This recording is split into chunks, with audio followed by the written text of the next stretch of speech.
Hello and welcome back to the Motorsport Baithak podcast. I'm your host Didi, and joining me today once again is my friend and your co-host Vedant. On this episode, we'll be talking about some of the F1 news going around at the moment. So let's grab some chai, take our seats, ready our opinions, and dive right into the conversation. Hello Vedant.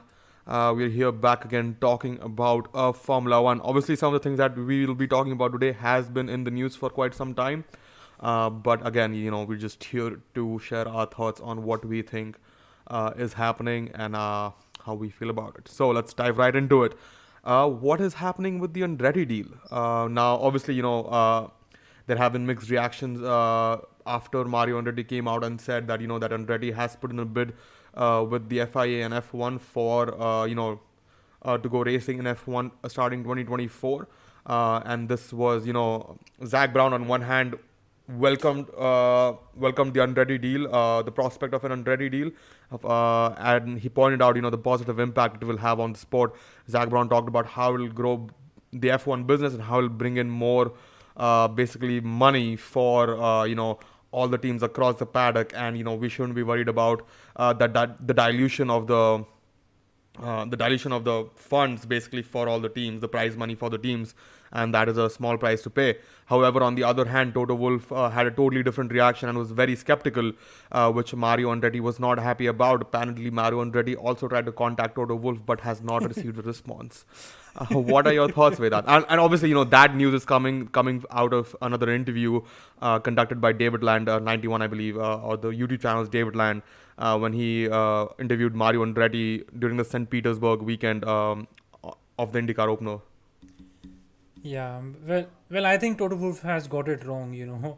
I'll just say that because see, there have been 10 teams in Formula One for a long time, and everyone's comfortable with it. Everyone loves the money they get at the end of the season, and especially Toto Wolff and Mercedes because they get the biggest lot. But I think in the end, we know as racers and as racing fans, the more the better. The more racing you have, the more cars you have on track, it is better for the show. It is better for the other teams as well. Because no, Andretti is not, uh, you know, Andretti is not what people thought of Red Bull in 2006. Andretti are a proven motorsport quantity. They are one of the biggest motorsports brands ever, and they are not here. They are not considering Formula One to market their business, to market their other business, and they are not considering Formula One for the sake of it.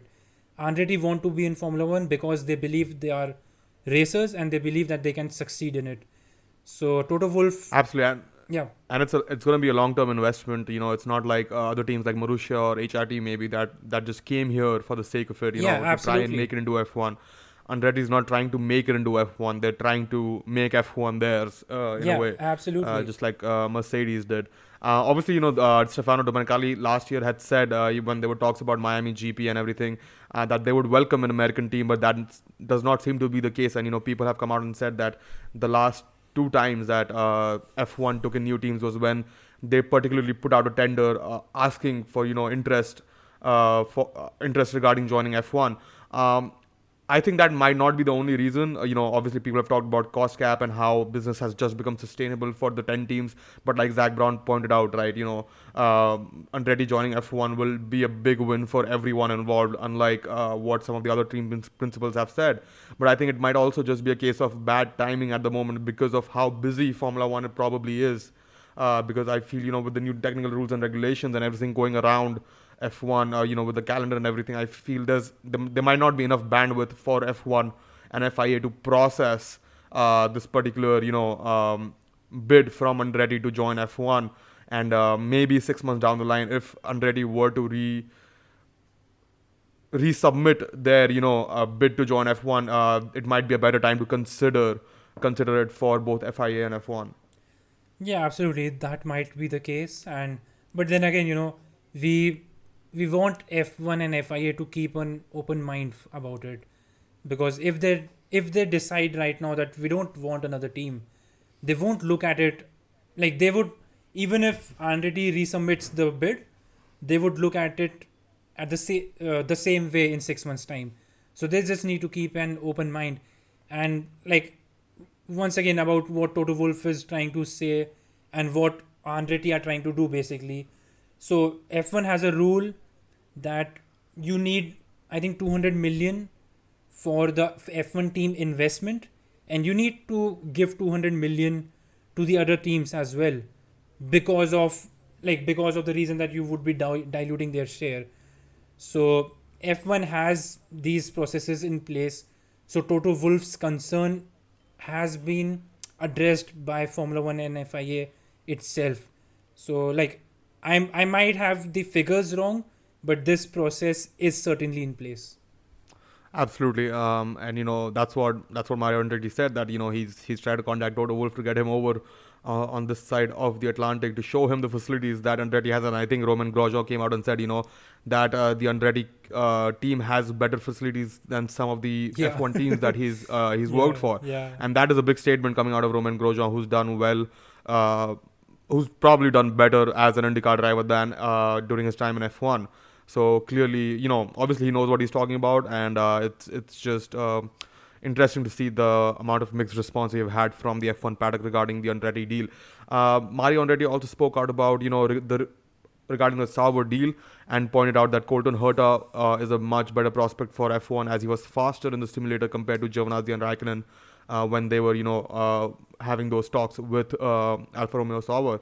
So again, I mean, I'm not surprised that Colton Herta is Yeah, faster, to be honest. absolutely. Kimi Räikkönen was on the tail end of his career, and Giovinazzi has never been trailblazing talent in F1.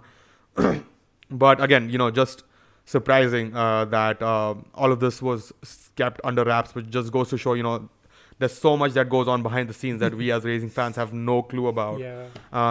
But the more interesting comment, sorry, go ahead. No, I'm just saying that yeah, we are just clueless about whatever is going on behind the scenes. Even Drive to Survive won't tell us all that. Absolutely. We'll talk about that in a minute, though.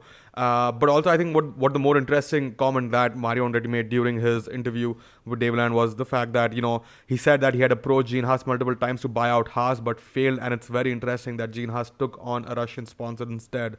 Now, obviously, I believe Andretti was not joining the Haas team simply as a sponsor or as a partner. If they were approaching Haas, it was to buy out the team and make it an Andretti operation. So, which is why Gene Haas might not have wanted to sell the team per se. Yeah. But at the same time, it also goes to show how serious Gene Haas is, I guess, regarding his F1 operation, which does not come across with the kind of deals they have made and how they have fallen apart over the years. But at the same time, I guess Gene Haas is still interested in his F1 operation, and it'll be interesting to see what is the step forward he takes, given that Uralkali had to be done away with everything that is happening in the world right now. Well, absolutely. I mean, Gene Haas has been rather unfortunate about his deals and about his Formula One team in a way. But I read a comment somewhere which said that Gene Haas is using the F1 team as basically a promotional side for the Haas automations business, and it quoted Gene Haas in a way that said that even if he loses 45 million per year in the Formula One team, It's worth the investment. it's worth the investment. So if that is the case, I think Gene Haas might reconsider in the near future. But given the Uralkali situation right now, there are rumors that Gene Haas is willing to invest more of his own money into the team. So that certainly is optimistic. Absolutely. And talking about the Uralkali situation, obviously Nikita Mazepin has lost his seat along with the sponsorship, and Haas is on the lookout for a new F1 driver. Obviously, Pietro Fittipaldi is the first choice. Probably not the best choice, but since he is the reserve driver for Haas F1, he is most likely to step in for the interim duties per se. Before Haas lock in another deal. My impression is that Haas will be looking for another driver who can bring in a lot more sponsorship money, just like Nikita Mazepin.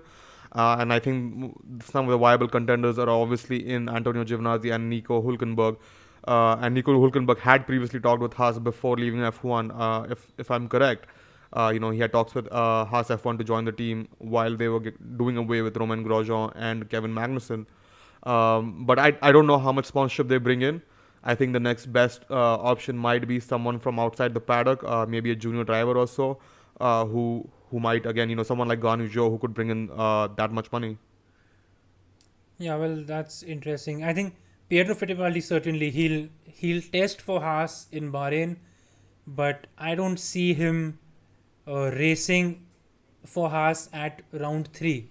He might race at round one and two while they arrange another driver, but I don't see him racing at round three. That is my conclusion about it. But yeah, absolutely. Antonio Giovinazzi, Nico Hülkenberg, Oscar Piastri, all these are very talented drivers and probably the first ones that come to mind when there is a vacant seat in Formula One. Nico Hülkenberg, I think, is going to be a little tricky because he has been out of Formula One. He has been out of Formula One for a while now, and he has no future basically in Formula One because so he'll just be a season long interim driver. I think if Haas are seriously looking to continue the team positively, they might as well look for a driver who stays with them for a longer term. A younger Yeah, driver, that is. but I think this is a great opportunity for Haas to bring in an American driver with some sponsorship possibly. There are a lot of Yeah, definitely. talented drivers out there. And there might be someone who may be interested in jumping from IndyCar to F1 given this chance. But obviously, Definitely, definitely. this is just I mean, speculation. then again, wherever the sponsorship comes from, and if the driver is good enough, like they have to be the best driver or the best alternative. They just have to be good enough to drive a Formula One car in the interim for Haas. Yeah, I think anyone coming from IndyCar will be good enough for F1. That field is Yeah, packed, and absolutely. anyone would definitely be a great choice. Obviously, Twitter rumors have also suggested that Oscar Piastri and Jehan Darula may be in the running.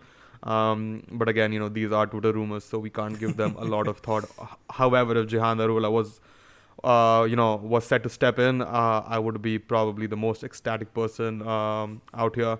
Um, but yeah, there's not much to add to this, speculation and the decision that Haas might make in the near future. We'll just have to wait and see what happens. Well, Another spec. I'll ask you this: regardless of how much money, how much sponsorship any driver brings in, like if Haas don't want a sponsorship and they just want a talented driver, who do you think should Haas appoint? I think at the moment Oscar Piastri is probably the best option for them. He's a young driver; they can invest in him long term. Obviously, there's Mick Schumacher there already in the team, who's a young driver, who's also a Formula 2 champion. There is an argument for having someone experienced in the seat to help them develop the car during these times. During the new regulations. But I don't see that happening. So I think Oscar Piastri is probably the best bet if they want to have a long-term contract. However, at the same time, Oscar Piastri might end up moving to Alpine after a couple of years. Yeah, So exactly. So like Haas won't be able to invest in him as a long term. So that's why I think Antonio Giovinazzi, for me, is a good alternative because Ferrari, he's a Ferrari driver. Haas has a strong partnership with Ferrari. Giovinazzi has a long racing career ahead of him as of now. So for me, it's going to be Antonio Giovinazzi. yeah, I mean, yeah, that does make sense. But anyway, let's move Yeah. forward. We're already 14 minutes in. Let's move forward. Obviously, the other news that has been that has bubbled up. It's not been in the headline, but has bubbled up over the last week has been that Aston Martin may be looking at a factory engine program. Obviously, we have Red Bull, who may be closing in on a deal with Porsche to run the Red Bull engine program, and McLaren, who is also rumored to be closing in on a deal with Audi on a factory engine program.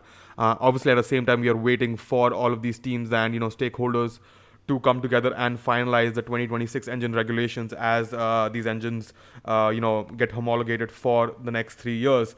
But obviously, Aston Martin is looking at a factory engine program, and that is also corroborated by the fact that Lawrence Stroll is a part of the commission that is evaluating and deciding the regulations of the new power unit. And I think Mike Crack recently said that they are evaluating their options regarding an engine program, and said that there is enough time to make a viable engine, a competitive engine for 2026. So it'll be really interesting what happens. Obviously, in F1, having an engine program is not just about designing and manufacturing the engines. There's a lot more that goes into it. You'll need a fuel partner, and someone like Shell or Petronas or something like that. So there's a lot that has to be done to bring this to life. But Lawrence Stroll again is no stranger to all of these things, and if he had to do it, he would do it very quickly. But what are your thoughts on this? Do you think uh, you know someone like Aston Martin might want to, it's a good plan? What are your thoughts? I mean, Lawrence Stroll has huge ambitions for the Aston Martin team. He wants Aston Martin to be world champions by 2024 or 5, if I'm not wrong. That might be difficult, but that is why they want a factory engine, because then you're not dependent on anyone else.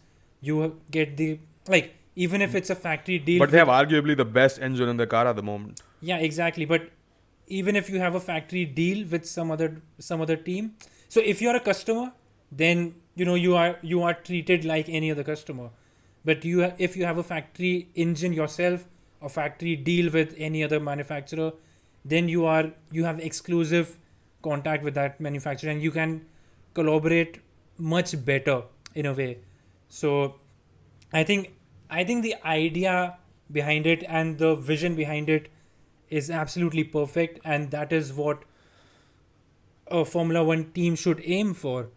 But then again, Aston Martin, the investment has just come in. They are only in their second year. Their biggest, like, this car is their first fully fledged Aston Martin car in a way, and so far we are not seeing what Lawrence Stroll wants to see in that Aston Martin team. So I think they should take a few more years, get that car to a better level, and then focus on the engine. Because, like, McLaren don't have a factory engine, but their car is at a much better stage at the moment. So maybe go that Go down that path. route. Yeah. But then again, 2026 is far away, but not so far away. It's still in reachable distance, and the plans can still be made from today itself, basically. So yeah, it's a tricky decision to be made at the end of the day, but I think Aston Martin have a lot more to do before making that decision. Yeah. I think that's a fair evaluation of the Aston Martin engine program, or the possibility of an Aston Martin engine program. But yeah, that's all the F1 news this week. I believe there's nothing else to add from my end, Vedan. I don't know if you have anything else to say before we close out this podcast. Yeah, I think we don't have anything else. F1 has been rather quiet this week. Everyone's focusing on solving porpoising, which we believe might be solved by the time we head to Bahrain, because I think there was an article somewhere in one of the top rated uh, websites, basically in autocar or the race, I don't remember it, but it said that porpoising might be solved by the time we reach Bahrain, which is good news for the drivers, but we don't know how the engineers feel about it, because of what decision they had to take. So stay tuned for Uh, that. Yeah, absolutely. Obviously, Bahrain testing kicks off on the 10th of March. So it'll be 10th, 11th, 12th. I believe that is Thursday, Friday, Saturday. And then we go racing in a week's time after that. So 2 weeks until we have green flag at Bahrain. Can't be more excited for the upcoming Formula One season. Thank you, Vedant, for joining me once again. And we'll catch you on the next one.